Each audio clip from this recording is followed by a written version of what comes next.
Aktivistët e shoqatës qytetare Qyteti Gjelbër dhe Human patën një debat të papritur me kryetarin e Shkupit Orce Gjergjevski. Tema e mosmarrveshjes ishte nëse mund të ndalohet apo jo përdorimi i fishek zjarreve në Shkup si mas për reduktimin e ndotjes së ajrit.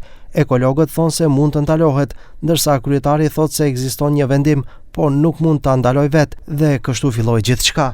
Јас не можам да донесам ниту пак советот да донесе одлука да ни ја забрани. Пример, еве хипотетички, некое домаќинство во Ѓорче да запали огномет. Кој тогаш треба да постапи таму и да казне? Град Скопје должност и право да доставува препораки не само на локална власт, туку и да останати нивоа на власт, за кој смета дека е неопходно да го заштити. Односно советникот ваш бараше одлука, не бараше одлука. Значи бараше одлука која што ние треба да ја донесеме за забрана. Мојот став е да за новогодишната прослава никаде не се активира огномет на територија на градот Скопје, но не сме ние тие кои што можеме тоа да го забраниме или да не го забраниме. Апсолутно што сакате на територија на градот Скопје да забраните, што представува опасност. Ама не е така, ние не сме диктатура, господјо. Власт е истата партија. Тоа е како некоја мерка во здравство, вие да кажете дека јас бидејќи сум од иста политичка партија со централната власт, дека јас можам да донесам мерка во однос на здравството во Република Македонија. Ndërkohë konferenca e qytetit të Gjelbër dhe Human ishte për zhvendosjen e çimentores Usje, e cila konsiderohet ndotëse.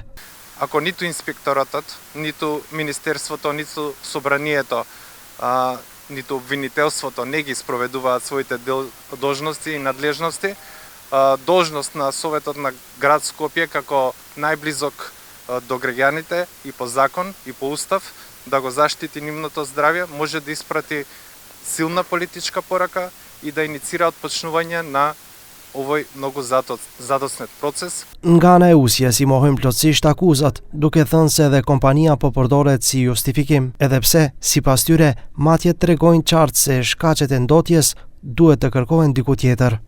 Matja e fundit kontrolluese u krye dje nga Inspektorati Shtetëror i Mjedisit, ku inspektorët konstatuan se nuk ka devijime nga limitet ligjore të lejuara. Cimentoria ka leje integrale mjedisore A dhe kontrollohet rregullisht nga Ministria e Mjedisit, ndërkohë Ministria dhe Qyteti i Shkupit sot morën masa kundër ndotjes.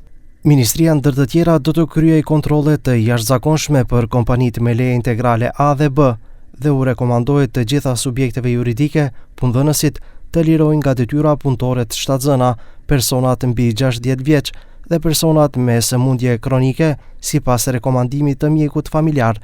Rekomandohet që orari i punës të jetë nga ora 11 deri në orën 17. Nga ana e qytetit të Shkupit u rekomandua që makineritë e ndërtimit të shmangin lëvizjen gjatë orëve të trafikut dhe kjo nga ora 7:30 deri në 8:30 dhe nga 15:30 deri në 17. Tema e ajrit të ndotur aktualizohet disa herë gjatë vitit, veçanërisht në muajt e dimrit dhe përsëritet si deja vu tashmë për 10 vjet.